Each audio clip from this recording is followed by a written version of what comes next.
Hey guys, Dave from Nerdarchy here, for nerds by nerds, hanging out with some of my Nerdarchy crew. I'm Nerdarchy Ted. I'm Ryan. Today we're going to be talking about 5th edition D&D from the DMG magic items. Specifically, we're going to discuss the intelligent magic items. Or sentient, as the book might tell us. Or sentient. Well, it's actually a really short section, and most of it is actually taken up by examples. Right. Well, I mean, it's basically you give items stats, cool abilities, personalities, and call it a day. So, and I was actually really surprised about how short the section is, because it's really like, basically what they're saying is, yeah, just make a magic item from scratch. Here's carte blanche. You've got carte blanche to do whatever you want. So for you guys out there, if you want to pull out your DMGs, page 214 of the good book, page 214, the homily of the sentient item. Well, no, we had a viewer, in said, thy mercy. look, can you, when you guys, mention stuff in the DMG, where the hell is it? Just pull out the section. All right. So that's where we're at. Okay, 214. Got it. It. All day. So I found that really interesting because in previous editions there was like a whole menu of options that kind of went with building your intelligent magic items. You couldn't go over the quotient of the ratio of the modifier plus or minus the time or day of the solar eclipse. Yeah, it was very mathematical. More or less. You needed a spreadsheet to follow it. Yeah, well, but even in first edition, you still had, these are the properties that you can have for an intelligent weapon. Yeah. And then you look at the sample ones that they have there. A lot of those abilities are really just made up for those weapons. Right. Yeah. There isn't any analogs towards any of the other magic items. It's just unique to that. Well, I mean, and part of the reason why that's cool for a sentient item is saying that no, this isn't off of a friggin' conveyor belt of a factory put together. Like if you're saying that this is a menu of specific item abilities that many items could have, then it means that item isn't very unique because apparently it's common enough that there's a menu of what these things should be. Well, and it goes along with the design concept of 5th edition, which is you're the DM, figure it out. Right. Exactly. You make the call. Where in previous, in 3rd edition, it was spelled out very clearly. Every rule, every I was dotted, every T was crossed. Right.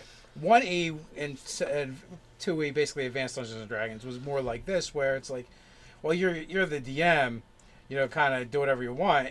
You have the ultimate power, but there was a lot more tables and charts. Where here it's like, well, here's some suggestions for what its, what its purpose is, right. And here's a stat array you can kind of use for it, and this is how it perceives the world around it, and then everything else is just like they wrote you a blank check. Right. Absolutely. I mean, you could base it off of some of the magic items that already existed. And but then start to develop the history, the story, and the personality of that individual item to make it very, it could be a cloak of displacement or something, and what's the story behind that? Well, yeah, I mean, really, if you take just the magic item section, and then from there you go with basically the little customizable things they give you, and then you slap sentience on top of it and give that particular item a purpose. Dude, what if an archmage was, had the misfortune of being attacked by a cloaker, and he's like, you know what? I'm going to teach you a lesson to attack me. I'm going to turn you into a damn sentient magic item, and I'm going to trap your essence inside of it. To torture it for centuries for having, the gall to attack him. Yeah, you're going to be a cloak. Yeah, you are literally going to be I'm going to rip the right off of your cloaker. Yeah, that's right. You are a cloak. And, it would be like a spawn thing of, you can move. You know what jumped into my head when I was reading that section? Yeah. It's like... the line where it says you can't, they can't be consumable items because it just makes sense. Yeah. Right. So you know what I want to make? I want to make a potion vial. Potion. I want to make an intelligent potion vial that every day refills with a random potion. Yeah. See, I didn't even go as far as having it refilled. I basically was like, okay, you make a healing potion, you make it sentient. So anytime someone picks it up, it just says, "Don't drink me." Yeah. My brain went exactly there as well. It basically spreads paranoia about delusion and paranoia. Just make the atom crazy. It's chaotic neutral. Actually, that should be a cursed item, and it just tells everyone's out to get you. Yeah. No, the potion is an intelligent potion that makes the owner seek to collect and preserve and protect other potions. So he becomes like this hoarder of potions that no one can drink. He's just like, and he's like clinking around, like he's trying. It spreads the idea that potions are people too. Yeah. Like, yeah. He's out there picketing all by himself with his in sign. front of the alchemist shop or whatever. Yeah. Yeah, that would be just zany and ridiculous. So I've had a few experiences with intelligent magic items.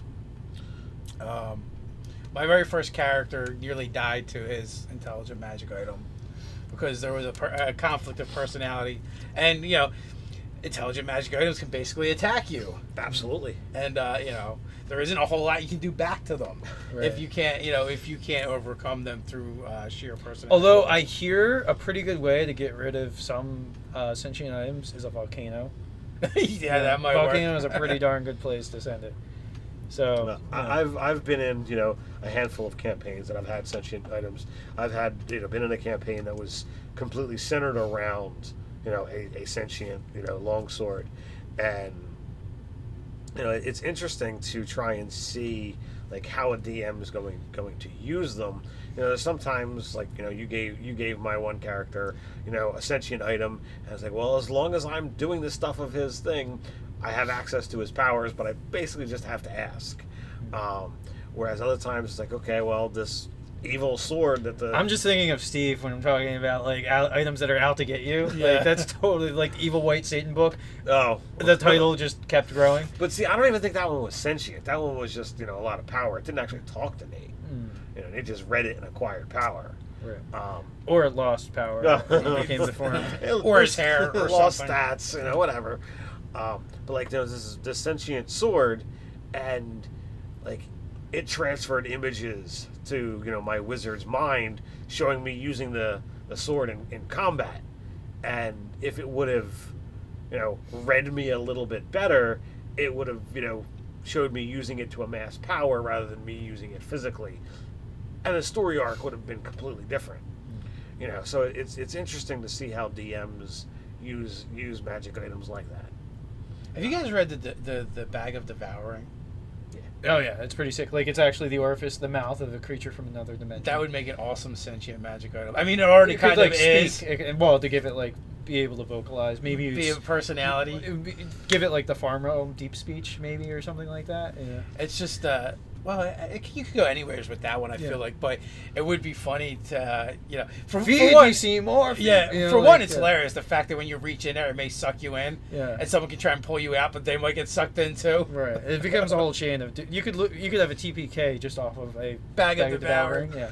Yeah, person after person just gets pulled in. That would be hilarious. Ah! Yeah. Yeah. Could definitely see two goblins getting pulled into a Bag of Devouring, That could totally happen. and then being spit out because they're Because so they annoying. taste so bad. Well, or all the drugs that are on. Yeah, them. yeah. The The, thing the started Bag of to Devourer hallucinate. ends up high out of his mind, Get sick. vomits. Vomits, and then all the treasure and things it's eaten, and the gobblenos. Like that's how you defeat it. You have it swallow gobblenos. That's how you unmake it. Yeah. That's just, it's Weakness. Achilles heel. Yeah, that would absolutely be the way to go. So okay, so intelligent magic items completely open ended in this edition. They're basically saying, slap on, a way of perceiving the world and communicating, and alignment, purpose, stats, slap it on another magic item that isn't Or create your consumable. Yeah. Or create or modify. It's basically, and then it gives. I could love to see a pact of any of the various pacts for the warlock, but Book of Shadows, like having their book actually, or the Pact of the Tome, having sentience too. That would be really cool. Basically their book becomes a sentient magic item. Some sort of manifestation of whatever their patron is, whether it be the Fae, the demon, or the Well, I or mean the that's Far something, Realm that's one. something you could just do as a DM and allow that.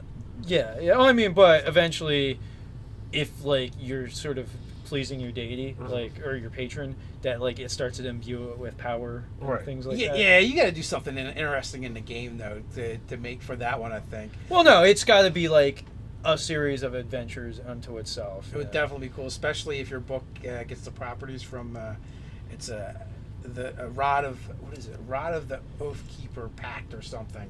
It's a sorcerer rod, and for sorcerers it gives a bonus of +1 to 3. But they get that to attack with their warlock spells. and cantrips, and it You're adds throwing to me the off. You DC. said sorcerers, now you're talking warlocks. Oh, did I say sorcerer? Yeah, No, yeah. So warlock. warlock specific. Yeah, okay. And but it also adds up to the DC. It's like one of the coolest items in the book. At +3, it's still only very rare too. It doesn't even go to legendary. Yeah, that's pretty sick. That would be cool to couple with like an intelligent the tome book. Yeah, and like I like there was that sidebar on the warlock packs of like the idea of making the book look like something related to whatever your patron Yeah, is. whatever your pack So if is, it's Fey, like maybe it's a carved wooden face on the front and the back, and like as it becomes sentient, like it could maybe the mouth moves and talks, or like it being bound in demon hide for the pact of demons, and then the far realm stuff, just like writhing shadow stuff and eyeballs and all kinds of Weird. Pact of the demon though, you could actually have it in human flesh.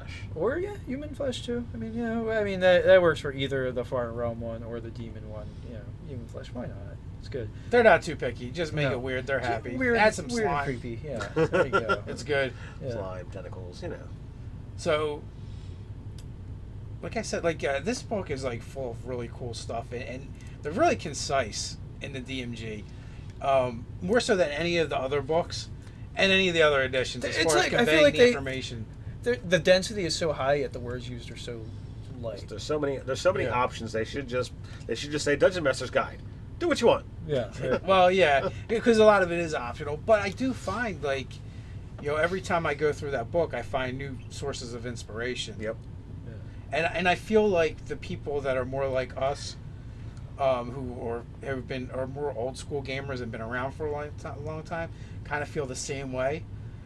So I find like some newer gamers they're less impressed with it. It's uncomfortable because you're not confined to the program of the video game. Yeah, like that's Well, like, yeah, like it it's could very well be. I mean, like how rules tight third was, and then fourth, like all your parameters were set. You're in very tight boxes, and like this is a very sort of open. This is a big sandbox to play in. It is a big sandbox to play in. So there's not that much on Intelligent Magic games. There's like Sweet four. to the Yeah, point. the's like 4 items that are given as examples. That are all Well, really yeah, cool. and if you look at those examples, it does give some really good ideas. Like is it Black Razor? Black Razor is so friggin' sweet. But honestly, could you guys read about Black Razor and not think of Johnny Bravo? Oh man, yeah, with the 4th edition PSAs, yeah. No, that was 3rd edition Third- PSAs. No, it was because they were being speculated. Oh yeah, it was 3rd edition, but they were Because they're like, what are we speculating going to do in 4th edition? Yeah. But so. I did hear that voice in my head. Yo, guys, search Dungeons and Dragons PSAs YouTube. It's friggin' hilarious.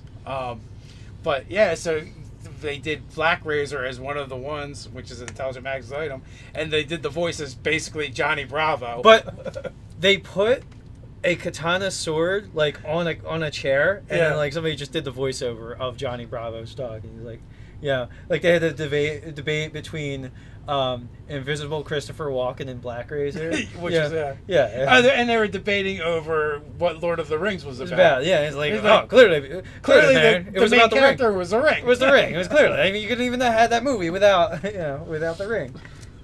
But in a surfer Elvis Johnny Bravo voice. Yeah, which was pretty amazing. Yeah.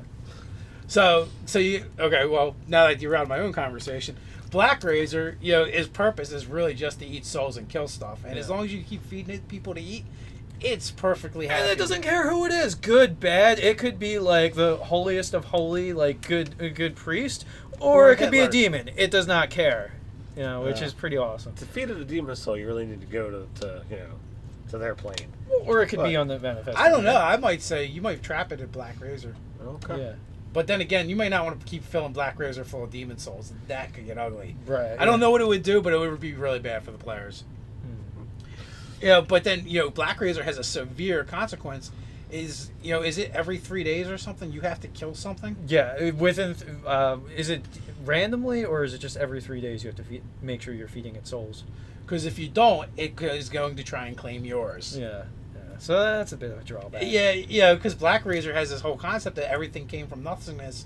I'm going to help it go back to that. It's a nihilist. Well, basically, as long as you even go hunting, Yeah. you've satisfied it. But weirdly enough, it wants to hang out with its buddies, Whelm and Wave. Right, 2 other magic. Well, probably because it's like it wants other magic item weapons of its strata to be with. And the sword goes 3 or more days without consuming a soul. A conflict between it and the wielder occurs at the next sunset. Yeah. Yeah. So yeah, but like it kind of says like the 3 weapons are intelligence, but they kind of want to be near each other, but they don't even get along. Yeah. They just want to argue. It's like a weird 3-way married couple that just want to bicker with each other. Right. It's a very strange. But if they're not there to bicker, there's a void that needs to be filled. And I find Whelm hilarious, which is it's a dwarven warhammer that is freaking agoraphobic, which means it has a phobia of going outside, and you have disadvantage whenever you can see You daylight. just like saying agoraphobic. Yeah, totally. But you have disadvantage to basically everything while you can see daylight. So that is like I'm such thinking a drawback. sunglasses. Yeah. Well, probably, absolutely. Yeah, Like so- I got this hammer that's not very into this thing. So yeah. What if you're a warlock and you constantly just cast Darkness on yourself. darkness on yourself And have the dark devil's side. Yeah. definitely. Although I guess if you can see through the darkness, you can see the open sky. I would say I would almost actually, as the GM, say the hammer has to not see the daylight, and it's fine. Yeah, maybe I would rule that works. So if you just keep casting darkness, because you've went out of your way to Or not have devil sight and put it over your head like an umbrella. yeah. As GM, I would say that you've actually taken your spell selection and your invocation to make this hammer happy, Yeah. and at that point it functions as it should. Well, everyone knows a happy hammer Is a hammer that whomps people. that wants people. That's right. And then the other example that really dug in there is the moonblades. Moonblade rocks. I mean, Moonblade you is can't sick. make a moonblade and not have it rock. Just the sheer amount of Well, powers for the that most can part, give you it. can't really make a moonblade. Well, No. Can't have a the rules for a moonblade you can't Oh. write and have them not rock. It's kind of hard to have one too, though. Yeah, because you got to first of all you have to be of the right ancestry, not just an elf, but born of the right parents, the right lineage, and then you have to have the right alignment You can be a half elf or half elf of neutral good alignment. from the right lineage, You know. lineage. Yeah. or that. Yeah. You have to be from specific houses that are probably spelled Well, it out. says Moonblade weapon, longsword, legendary, requires an attunement by an elf or half elf of neutral good alignment. That's the actual in-game requirements. And then, technically, by story standpoint, the sword has to agree that you're worthy of it. But you have to go to an elven temple or the elven court and sit in front of the throne for a 24-hour ceremony with this thing to have it attuned. And at the end of that, that's when the sword decides to say whether or not it likes you. Well, kind of the funny thing too is after it accepts you, if you kind of tricked it somehow, it's stuck with you. Oh no. Which means it's not going to be happy about it. It's not going to be happy about it. It sideswipes you every day. Well, it hits you. the rules under the sentient weapon is if you're not, if the item is not happy with you, it can stop you from using its powers. It can, but the Moonblade actually in the story part, if you read the whole thing, actually talks about how it sometimes makes the wrong decision. But part of the Moonblade is that it's really arrogant, so it won't acknowledge it. It just kind of has to go. It kind of goes with it, Nice. which is kind of weird. I like the idea of an item that just refuses to even be drawn from its scabbard. It's stuck. Yeah, it's like Well, cursing you. that could absolutely happen with an intelligent weapon that will only allow you to use it towards a specific purpose. Yeah, It could absolutely just stay in the scabbard. yeah. Or you can make an intelligent scabbard that just Won't blocks release the blocks weapon. you from drawing the weapon. You didn't notice it's actually got these claw type of things that grasp the weapon when it doesn't want you to do something. You just beat people with the scabbard. Yeah. Because a club. What looks like filigree or decoration is really the scabbard's claws or teeth as it bites down on the other end of the pommel or Scabbard of Devourer. Oh, that would be just so wrong. Yeah, you just So want to you make use a everything sunblade. everything could potentially be a cursed item in your life. No, not a curse of devouring. Yeah, of devouring. Yeah. That's the way to go. Devouring's a curse. And a blessing. No, not a blessing. No. Wineskin of devouring. They go to stick it to their face. Nice. So, Magic items, intelligent magic items. I think we've pretty much We like them. we've identified this subject. I love sentient magic items. I've already got one in my my 5e game that I'm running. Hopefully, I can twist and warp Ryan's character. Oh, that I forgot about that. Yeah, that's. At first, I'm like, what? I'm in that game. Where is that? It's the stagger. It's the dagger that I pretty much, since figuring out what it does, I have not used it. He's not touched it. He's Yeah. like, It's there, like in case of emergency. Break You the must be glass. the DM's pet in that campaign because you got all the magic items. Do I really? What else do I have? Well, No. There's the thing from the. Everyone who showed up to the last session got magic items. What are you Yeah. talking about? He's got more than everybody else. Yeah, I have two versus everybody else is like one minor item. Yeah. DM's pet. Yeah, right. The item that basically it's like the in case of emergency break the glass sort of thing. Like that's the like the stakes are high enough. I will put it in somebody's throat, but I don't draw it and use it otherwise. And like I'm pretty much going to use it as a thrown weapon as a one. It's gonna venomize you. You're gonna be going out at night where everyone's sleeping. Every morning you're gonna wake up exhausted. You don't know why. Yeah, I don't know why. Well, it's slow. We've had months of. Why does my mouth taste like campaign time. copper? So he doesn't know When I how wake much subtle weaving has happened while he's been asleep. That's true. So I think it's time to put this magic sword in the scabbard. Yeah. Or in the stone, and Yeah. maybe the right Hey. person will come and draw it. Hey guys, in the comments, let us know what you guys think of intelligent magic items, your experiences with them. I bet you guys have loads of great stories that we'd love to read about. While you're at it, like, subscribe, and share with your friends. Or hang out with us on Facebook. You can join the conversation over on on Reddit. How to stay nerdy. Until next time, Stay nerdy.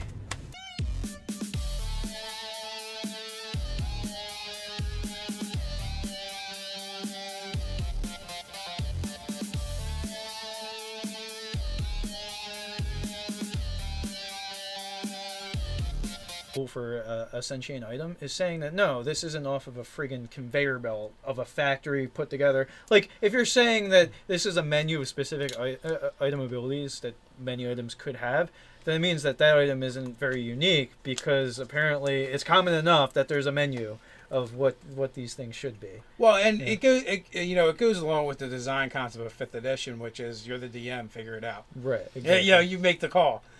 Where in previous, in 3rd edition, it was magic items. Or sentient, as the book might tell us. Or sentient. Well, it's actually a really short section, and most of it is actually taken up by examples. Right. Well, I mean, it's basically you give items stats, cool abilities, personalities, and call it a day. So, and I was actually really surprised about how short the section is, because it's really like... Basically, what they're saying is, just make a magic item from scratch. Here's carte blanche. You've got carte blanche to do whatever you want. Right, so for you guys out there, if you want to pull out your DMGs, page 214 of the good book, page 214, the homily of the sentient item. Well, no, we had a viewer, in said, thy mercy. look, can you, when you guys, mention stuff in the DMG, where the hell is it? Just pull out the section. All right. So that's where we're at. Okay, 214. Got it. All day. So I found that really interesting because in previous editions there was like a whole menu of options that kind of went with building your intelligent magic items. You couldn't go over the quotient.